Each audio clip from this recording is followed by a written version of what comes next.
നമസ്കാരം football fans, welcome back to football is life. Mohamed സാലിനെ കുറിച്ചിട്ട് ഒരുപാട് ചർച്ചകൾ നടന്നുകൊണ്ടിരിക്കുന്നത്, പ്രത്യേകിച്ച് ലിവർപൂൾ ഫാൻ ബേസിൽ there is a lot of criticism against Mohamed Salah. പ്രത്യേകിച്ച് ഈ ഒരു സീസൺ എങ്ങനെയാണോ കഴിഞ്ഞ് അവസാനിച്ചു, ഏകദേശം ലിവർപൂളിന്റെ ടൈറ്റിൽ ചാലഞ്ച് തീർന്നു. ഇപ്പൊ ഏകദേശം 98% ഉറപ്പിക്കാൻ ലിവർപൂളിന്റെ ടൈറ്റിൽ ചാലഞ്ച് തീർന്നു എന്നുള്ളത്. പക്ഷെ അതിനിടയ്ക്ക് ഏറ്റവും കൂടുതൽ ക്രിറ്റിസിസം ഫേസ് ചെയ്തിരിക്കുന്ന മുഹമ്മദ് സാലയാണ്. ആൻഡ് പോരാത്തതിന് കഴിഞ്ഞ മത്സരത്തിൽ മുഹമ്മദ് സാലയും യൂർഗൻ ക്ലോപ്പും തമ്മിലുണ്ടായ ഒരു വാക്ക് തർക്കം. അതിനുശേഷം പോസ്റ്റ് മാച്ച് മത്സരത്തിന് പുള്ളിക്കാരൻ വന്നിട്ട് ഞാനിപ്പോ പറഞ്ഞു കഴിഞ്ഞാൽ വെറുതെ തീ പാറും എന്നൊക്കെ പറയുന്ന ഡയലോഗും കാര്യങ്ങളൊക്കെ. അപ്പോൾ ഒരു load of focus on Mohamed Salah വന്നിരിക്കുകയാണ്. നൗ ഇത് എന്റെ ഒരു പെർസ്പെക്റ്റീവിൽ ഞാൻ പറയാം. ഇൻഫാക്ട് ഞാൻ ചെൽസിക്കാരനിൽ ഞാനൊരു സ്ട്രീം ചെയ്ത് കഴിഞ്ഞപ്പോൾ ഞാൻ പറഞ്ഞൊരു പോയിന്റ് ആണ്, ഡാർവിൻ ന്യൂനേസിന്റെ misses is affecting Liverpool a lot എന്നുള്ളത് ഞാൻ പറഞ്ഞാണ്. ഇൻഫാക്ട് ഞാനത് ഡാർവിൻ ന്യൂനേസ് വരുന്നതിന് മുമ്പ് ഞാൻ ഒരു ചെറിയ അനാലിസിസ് ഞാൻ പറഞ്ഞാണ്. ഹി ഈസ് നോട്ട് ഒരു ക്ലാസിക്കൽ ക്ലിനിക്കൽ ഫിനിഷർ അല്ല Darwin Nunez. In fact ടീമോ വേണർ, Darwin Nunez ഒക്കെ ആ ഒരു കാറ്റഗറിയിൽ വരുന്നതാണ്. അപ്പൊ ഞാനിത് പറഞ്ഞു കഴിഞ്ഞപ്പോ ഒരു ലിവർപൂൾ ഫാൻ വന്നിട്ട് പറഞ്ഞു, Nunez is greater than Jackson.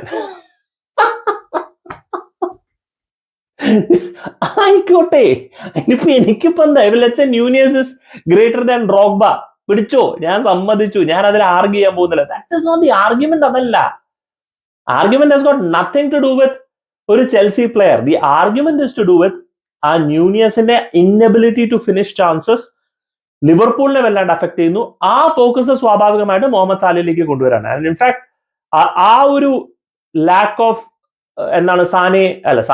Mane, ഫെർമിനിയോ and സാല, ആ ഒരു കോമ്പിനേഷൻ അത് എത്രത്തോളം ലിവർപൂളിനെ സപ്പോർട്ട് ചെയ്തു എന്നുള്ളതിന് അറിയാവുന്നുണ്ടെങ്കിലും നമ്മൾ ഈ ചില കാര്യങ്ങൾ ഇല്ലാണ്ടാവുമ്പോഴാണ് നമ്മൾ കൂടുതൽ മനസ്സിലാക്കുന്നത്. This is clearly evident. എത്രയോ ചാൻസസ് അല്ലെങ്കിൽ ഓപ്പർച്യൂണിറ്റീസ് സാല മറ്റേ ന്യൂനസിന് ഓപ്പൺ ആക്കി കൊടുത്തിട്ടുണ്ട്. ന്യൂനസ് ഒരുപാട് മിസ്സാക്കിയിട്ടുണ്ട്. ഈവൻ ഡേവിഡ് ലൂയിസ് പോലും ചാൻസസ് മിസ്സാക്കിയിട്ടുണ്ട്. And these misses cost Liverpool a lot. In fact statistically നോക്കുകയാണെന്നുണ്ടെങ്കിൽ you look at the time, ഈ സാല, മാനെ, ഫെർമിനോ നിൽക്കുന്ന സമയത്താണെങ്കിൽ, ഞാനിത് കുറെ നാളുകൾക്ക് മുമ്പ് അനാലിസിസ് ചെയ്ത് നടത്തിയാണ്. ഈ XG, അതായത് എക്സ്പെക്ടഡ് ഗോൾസ്, ലിവർപൂൾ എപ്പോഴും ക്രിയേറ്റ് ചെയ്യുന്നത് സിറ്റിനെക്കാളും കുറവായിരിക്കും. സിറ്റിയുടെ ടിപ്പിക്കൽ എക്സ്പെക്ടഡ് ഗോൾസ് ഒരു 95 to 105 എക്സ്പെക്ടഡ് ഗോൾസ് ഒരു സീസൺ മുഴുവൻ ഉണ്ടാവും. ലിവർപൂളിന്റെ ഒക്കെ അതിനാണ് ഒരു കുറവാണ്. പക്ഷേ ലിവർപൂളിന്റെ ഫിനിഷിംഗ് ആണ് കൂടുതൽ. If you look at the finishing, it's way higher. In fact Liverpool are too much of clinical finishers ആ ഒരു കാലഘട്ടത്തിൽ. ആ സാലയൊക്കെ വെറുതെ പ്രൈമിൽ കത്തിക്കുന്ന സമയത്ത് കിട്ടുന്ന ഒക്കെ ഗോൾ അടിക്കുന്ന ഒരു സിറ്റുവേഷൻ, മാനെ ഗോൾ അടിക്കുന്ന situation, Firmino getting involve in the game, Trent Alexander ആർണോൾഡിന്റെ ഇൻവോൾവ്മെന്റ്.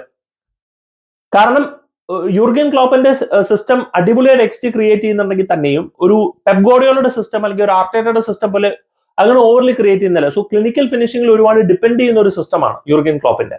അപ്പൊ ആ ഒരു സിസ്റ്റത്തിൽ ഒരു ലാക്ക് ഓഫ് ഫിനിഷിംഗ് വരുമ്പോൾ ഉണ്ടാവുന്ന അവസ്ഥയാണ് ശരിക്കും പറഞ്ഞു കഴിഞ്ഞാൽ ഇപ്പോൾ ലിവർപൂൾ ഫേസ് ചെയ്തുകൊണ്ടിരിക്കുന്നത്. ആൻഡ് അതിൽ അൺഫോർച്ചുനേറ്റ്ലി ഏറ്റവും കൂടുതൽ ഫ്ലാക്ക് കിട്ടുന്നത് മുഹമ്മദ് സാലയ്ക്കാണ്. Because he's the leader in the team, most senior player in the team. ഒരുപാട് എക്സ്പെക്ടേഷൻ ഉള്ള ഒരു പ്ലെയർ ആണ് ലിവർപൂളിനുള്ളത്. ഇൻഫാക്ട് ഇത് എല്ലാ പ്ലേയേഴ്സിനും ഫേസ് ചെയ്യുന്നുണ്ട്. ഇപ്പൊ ഉദാഹരണത്തിൽ ചെൽസിയുടെ കേസ് പറയുകയാണെങ്കിൽ ലാംപാർഡിന് ഫേസ് ചെയ്തിട്ടുണ്ട്, ഹസാർഡ് ഫേസ് ചെയ്തിട്ടുണ്ട്. പക്ഷെ ഹസാർഡ് ലീവ് ചെയ്തൊരു ടൈം കുറച്ചും കൂടെ പ്രൈം ആയിരുന്ന ഒരു ടൈം ആയതുകൊണ്ട് ഓവലി ക്രിറ്റിസൈസ് ചെയ്യുന്നുണ്ട്. In fact all footballers face this, തന്റെ കോൺട്രിബ്യൂഷൻ. കരീം ബെൻസിമയുടെ ഒരു ഇന്റർവ്യൂവിൽ ചോദിച്ചപ്പോൾ നിങ്ങൾ എന്താണ് റിയൽ മാഡ്രിഡിന്റെ കരീം ബെൻസിമനെ കാണാത്തതെന്ന് ചോദിച്ചപ്പോൾ അദ്ദേഹം സിമ്പിൾ ആയിട്ടൊരു മറുപടി പറഞ്ഞു, അതിന് റിയൽ മാഡ്രിഡിന്റെ പ്ലേയേഴ്സ് ആയിട്ടല്ല ഞാൻ കളിക്കുന്നത്. So you need that supporting function. ആ സപ്പോർട്ടിംഗ് ഫംഗ്ഷന്റെ ആബ്സെൻസ് ഏറ്റവും കൂടുതൽ ബാധിക്കുന്നത് ഒരു പ്ലെയർ ആണ് മുഹമ്മദ് സല. ഇംപ്രൂവ് ആവാം നാച്ചുറലി. ഇപ്പൊ ഉദാഹരണത്തിൽ ആർനെ സ്ലോട്ട് വരുന്നു, അതിന്റെ ഒരു സ്ട്രാറ്റജി വരുമ്പോഴത്തേക്കും അതിലൊരു ഇംപ്രൂവ്മെന്റ് വരാം, പോസിബിൾ ആണ്. There could be A change. പക്ഷേ സാലേന്റെ മേലിലും മാത്രം, ഇതെല്ലാ ഫാൻ ബേസിലും ഉണ്ട്. നമ്മുടെ ചെൽസിയിലും യുണൈറ്റഡിലും ആർസണലിലും ഒക്കെ വന്നു കഴിഞ്ഞാൽ ഇതുപോലെ ഒരു ഫാൻ ബേസ് ഉണ്ട്, നമുക്ക് എല്ലാവർക്കും അറിയാൻ പറ്റുന്നുള്ളൂ. പക്ഷേ സാലയുടെ കേസ് മാത്രം പറയുകയാണെങ്കിൽ ഇറ്റ്സ് അൺഫോർച്ചുനേറ്റ്. ആ ഒരു ടീമില് ബിക്കോസ് ഓഫ് ഇഷ്യൂസ്, ഇഞ്ചുറീസ്, ജോട്ടയുടെ ഇഞ്ചുറി കൺസിസ്റ്റന്റ് ആയിട്ട് വരുന്നു, ലാക്ക് ഓഫ് ഫിനിഷിംഗ് ഇഷ്യൂ ആകുമ്പോഴത്തേക്കും സ്വാഭാവികമായിട്ടും പ്രഷറും ഫോക്കസും വരുന്നത് മൊത്തം മുഹമ്മദ് സാലയുടെ മേലിൽ തന്നെയാണെന്നുള്ളതിൽ യാതൊരു സംശയമില്ല. But anyway, this is just passing. ഇനിയിപ്പോ അടുത്ത സീസൺ പുതിയൊരു മാനേജർ, പുതിയൊരു coach, may be you might see a different result. Do let me know your thoughts എപ്പോഴത്തെ പോലെ കമന്റ് സെക്ഷനിൽ. Thank you so much watching. Signing off SK from football is life.